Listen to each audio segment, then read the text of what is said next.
September 12th, 1944. Normandy was behind them now, but the mud wasn't.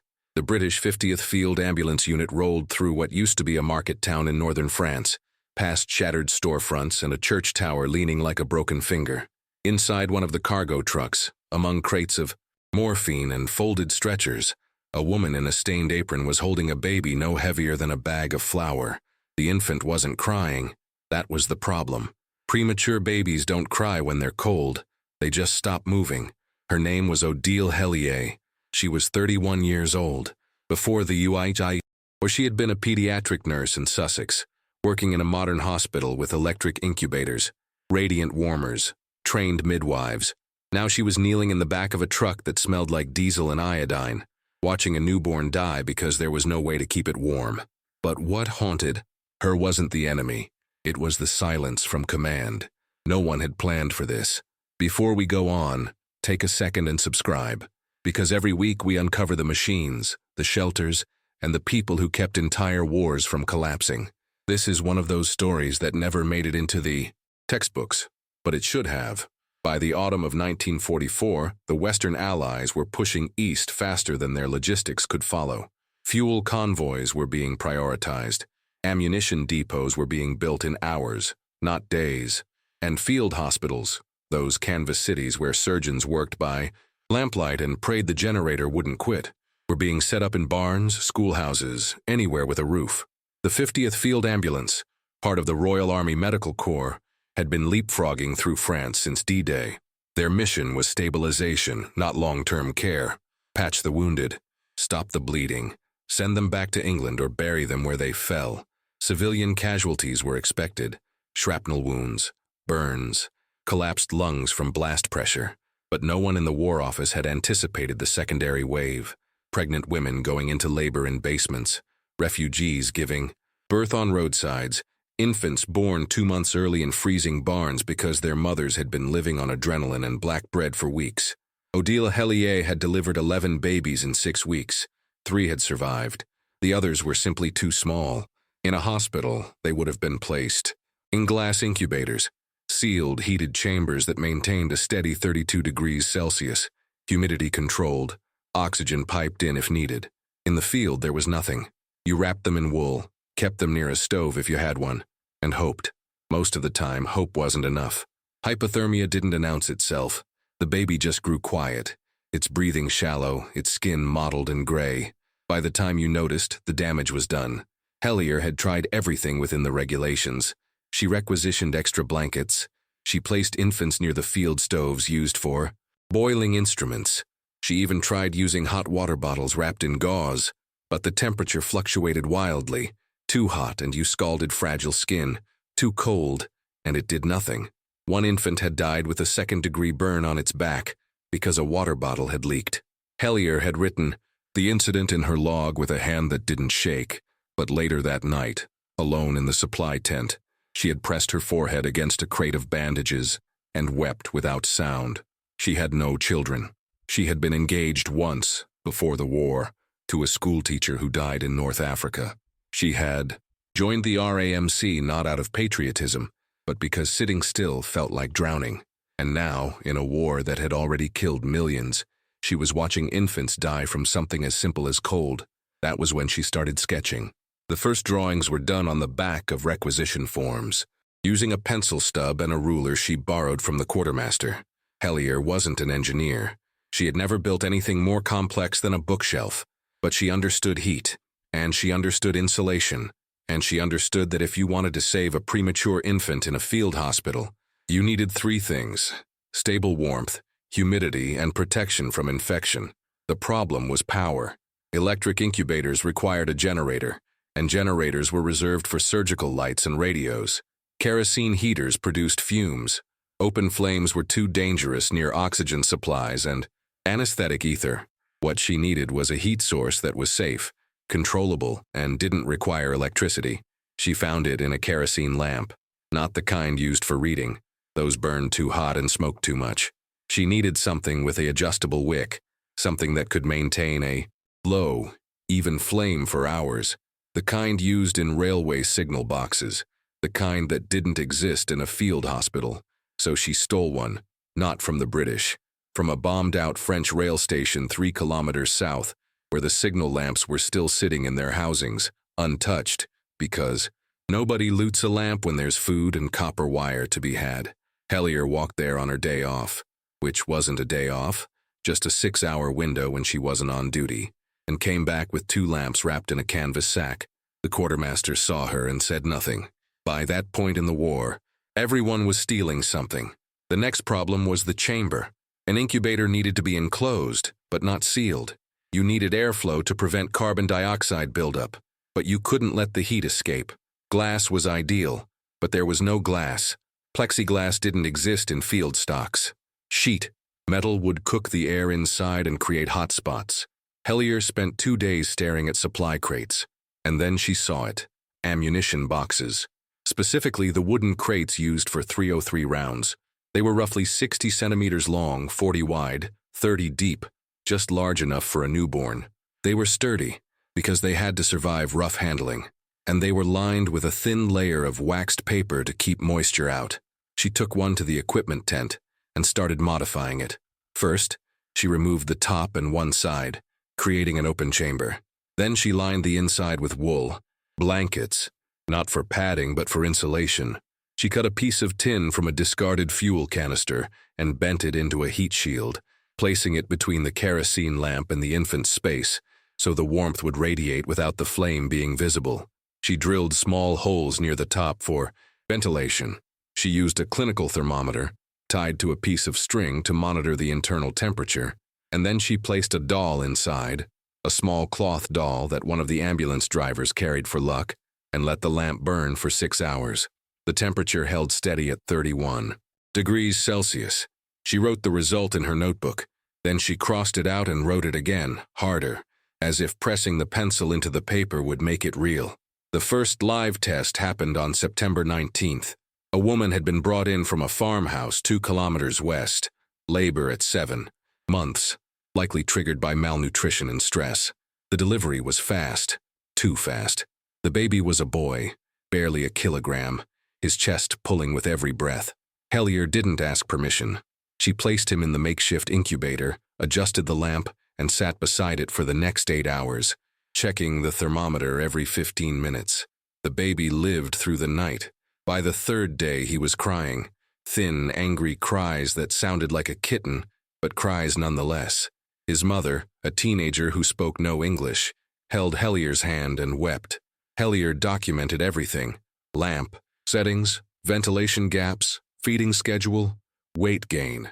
She noted that the interior humidity seemed stable, likely because the waxed paper lining retained moisture from the infant's breath and skin. She noted that the tin heat shield prevented direct flame exposure. She noted that the device required constant monitoring. Someone had to check the wick every 2 hours, refill the kerosene, adjust the ventilation if condensation built up. It was not a perfect machine, but it worked. Within 2 weeks, she had built 3 more. Word spread through the medical corps the way useful things always do in war, quietly, person to person, in the language of exhausted professionals who had stopped expecting miracles but recognized competence when they saw it. A Canadian surgeon heard about it from a British orderly. A French midwife saw one in use and asked how to build her own. By late October, Hellier was receiving requests from field hospitals as far south as Lyon. She had no authority to distribute medical equipment. She had no budget. She had no official approval. She built them anyway. She trained ambulance drivers to scavenge materials, ammunition crates from supply depots, kerosene lamps from abandoned rail stations, sheet metal from wrecked vehicles, wool blankets from the dead. She wrote instructions in clear, procedural language and copied them by hand, distributing them to anyone who asked. She traveled between field hospitals on her limited leave, showing nurses and medics how to assemble the incubators, how to adjust the flame, how to recognize the signs of overheating or oxygen depletion. She never called them incubators. She called them warming boxes. It sounded less official, less like something that required a requisition form. By December, there were at least 14 in operation across the Allied medical network in France. Hellier had stopped counting. France and the field hospitals that had been makeshift in autumn became frozen, desperate places by December.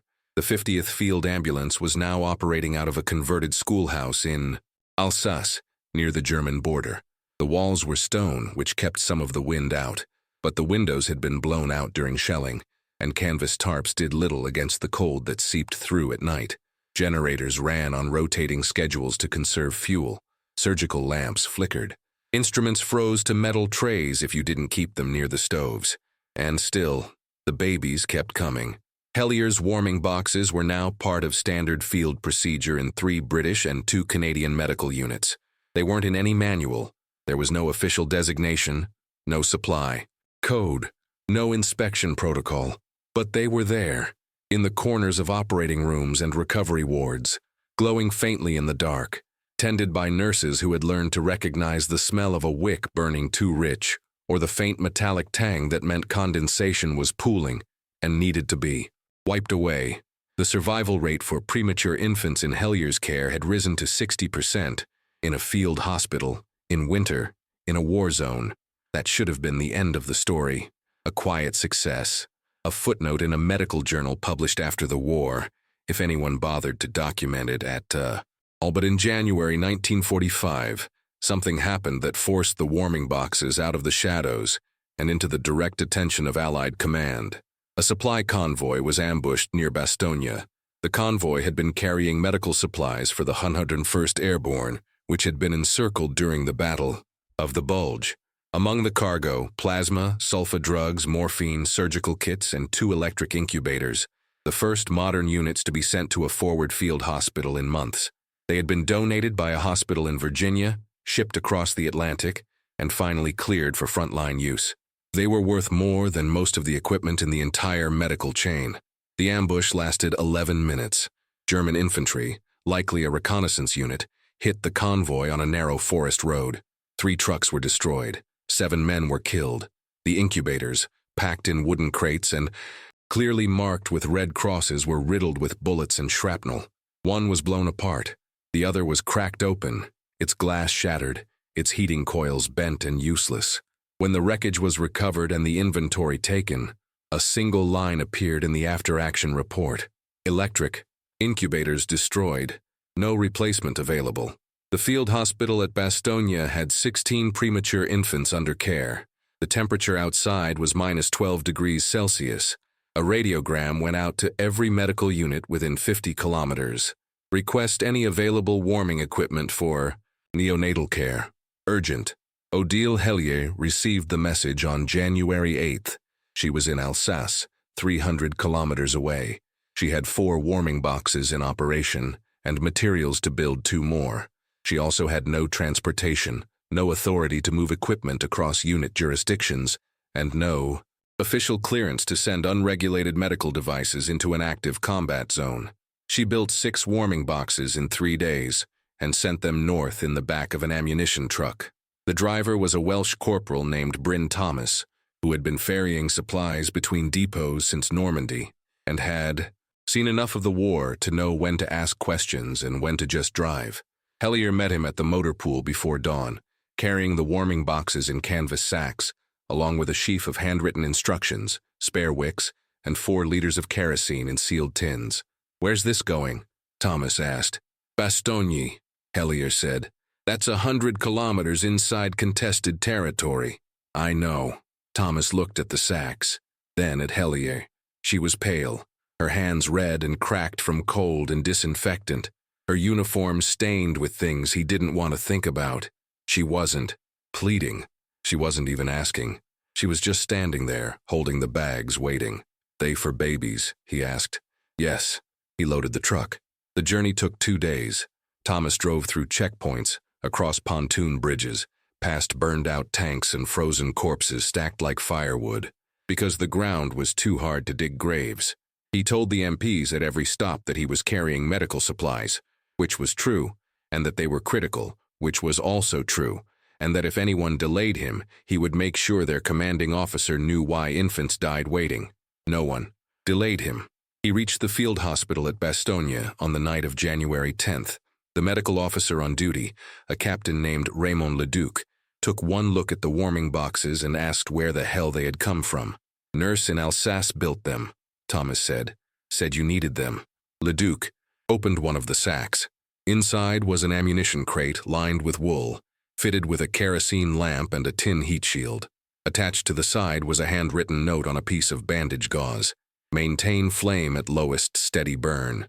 Check temperature every 30 minutes. Ventilate if condensation forms. Do not seal completely. Lamp burns 8 hours on 500 mmol kerosene. Infant weight under 1.5 kg requires additional humidity. Wet cloth near heat shield. Not touching infant. S.N. Hellier. RAMC Leduc read it twice. Then he called for his senior nurse, a woman named Colette Arnaud, who had been working without sleep for 3 days and looked like a ghost. Can you use these? He asked. Arnaud looked at the warming box. She touched the wool lining, checked the lamp, read the instructions. Yes, she said. By midnight, all 6 warming boxes were in operation. 16 infants under care. 12 survived the month. The report reached British Medical Command in February. It was filed under Field Innovations and included a detailed description of the warming box design, along with a request for formal evaluation and possible adoption as standard equipment. The request was signed by Captain Leduc, countersigned by 3 other medical officers, and included a handwritten addendum. These devices are saving lives in circumstances where no alternative exists. Recommend immediate recognition of S.N. Hellier and authorization for continued production. The response came back in March, not easy, 2 weeks before Germany surrendered. Innovation noted. No authorization for unsanctioned equipment. Recommend standard protocol adherence. In other words, we see what you did.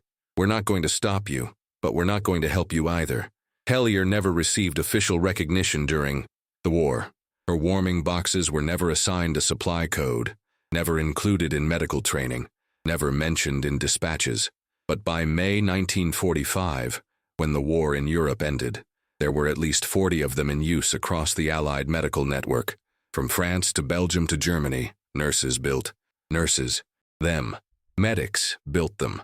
One surgeon in Holland built a version using a Primus stove and a biscuit tin, based on sketches passed through 3 different field hospitals.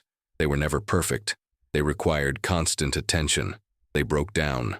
Wicks burned out. Lamps cracked. Infants still died. Because some problems couldn't be solved with scrap metal and kerosene. But hundreds didn't. After the war, Odile Hellier returned to England and resumed work at a pediatric hospital in Sussex. She never spoke publicly about the warming boxes. She declined interviews, avoided recognition ceremonies, and when a medical journal asked her to submit a paper on field neonatal care, she wrote a polite refusal and said the work belonged to the nurses who had used the devices, not the person who had sketched the first one. She married in 1947, a pharmacist named Edward Marsh, who had served in North Africa and understood why she sometimes woke at night and checked the thermostat twice before going back to sleep. They never had children. She worked until 1968, retired quietly, and died in 1986 at the age of 73. But the warming box didn't die. In 1952, a British medical officer named Peter Darrow, who had seen the devices in France, published a paper on low-cost neonatal care in resource-limited settings.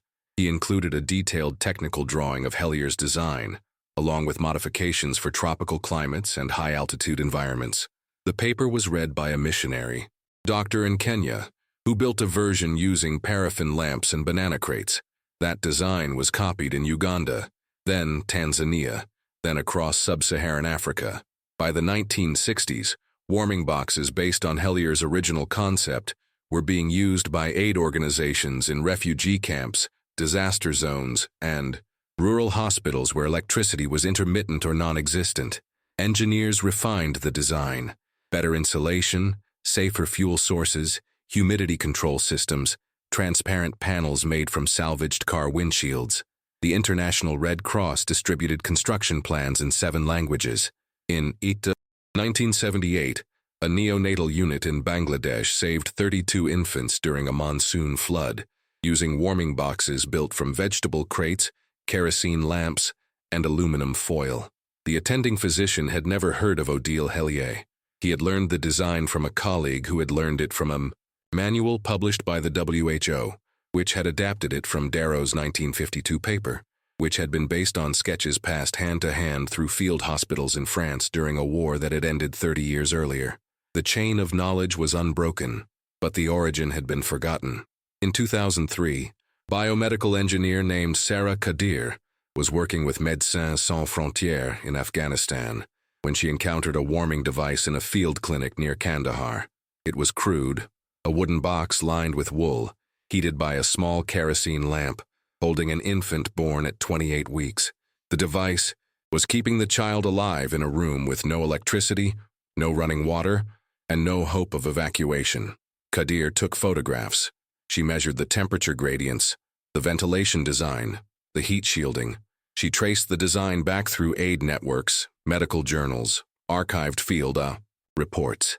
It took her 2 years. She found Hellier's name in a footnote.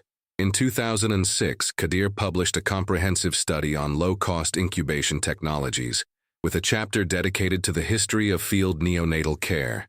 She titled it, The Hellier Box, 80 Years of Improvised Survival. The paper included the original sketches drawn on the back of requisition forms in 1944. It included testimony from surviving nurses who had used the warming boxes in France, Belgium, Germany. It included a photograph of Odile Hellier, taken in 1947, standing outside a hospital in Sussex, holding a clipboard, looking directly at the camera with the expression of someone who had seen too much and saved what she could. The paper concluded, modern neonatal care owes much to technological advances, but it owes just as much to the ingenuity of individuals who refuse to accept that survival required perfection. Hellier's warming box was not a breakthrough in engineering. It was a breakthrough in necessity. Today, electric incubators are standard in every developed hospital. They maintain precise temperature control, monitor oxygen saturation, regulate humidity, and alert staff to any deviation. They are miracles of modern medicine. But in refugee camps, disaster zones, and rural clinics across the world, you'll still find warming boxes. Simplified, refined, mass-produced in some cases, but recognizable. A heat source, insulation, ventilation. The same principles sketched by a childless nurse in the back of a supply truck in 1944.